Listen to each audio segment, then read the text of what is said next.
Tonight, we have some fresh insight into Oregon's devastating wildfires last summer. A new study shows just how rare the conditions were that allowed for the fires to race across thousands of acres. Yeah, and months later, the cleanup continues. If you've driven over the Cascades from Salem on Highway 22, you've probably noticed crews still working to remove burned trees.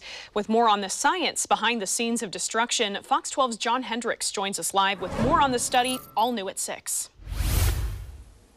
Well, Pete and Camilla, the study points out that these conditions are not rare. What was rare is the combination of the two, that strong east wind and those extremely dry conditions. Researchers saying that they were the worst that they had seen in decades.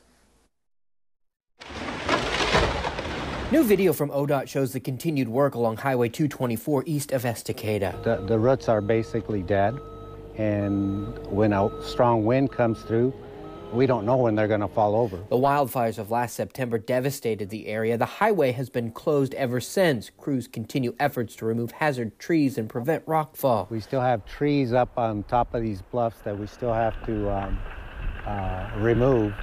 And as they fall down, they will again knock a lot of the rocks down. At the same time, we're learning more from an Oregon State University study that looked at the weather and factors that led up to these fires. Last year, we kind of had a very severe drought that was also very widespread. Scientists say the fires burned an estimated 11% of Oregon's Cascades, more land than the previous 36 years, and researchers say it's likely the largest area burned in a single year in the last 120 years.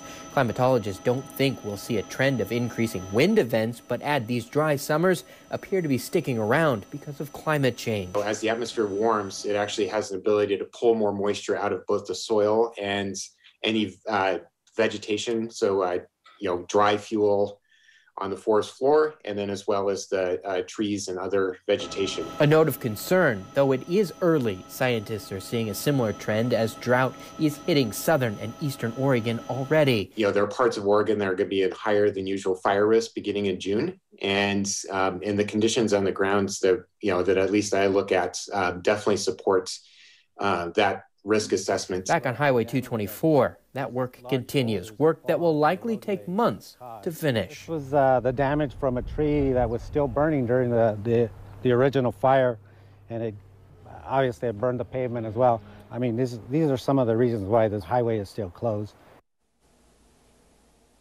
Now in our area, again, Highway 224E is closed, and it will be closed through the summer and likely into the fall. Highway 22 is open, but there are speed limits in place. Work there is set to last through the summer as well. And ODOT asking folks that if you have plans to go over the Cascades, they're really wanting folks to try and avoid Highway 22 and 126 as they get that work done. Reporting live tonight, John Hendricks, Fox 12.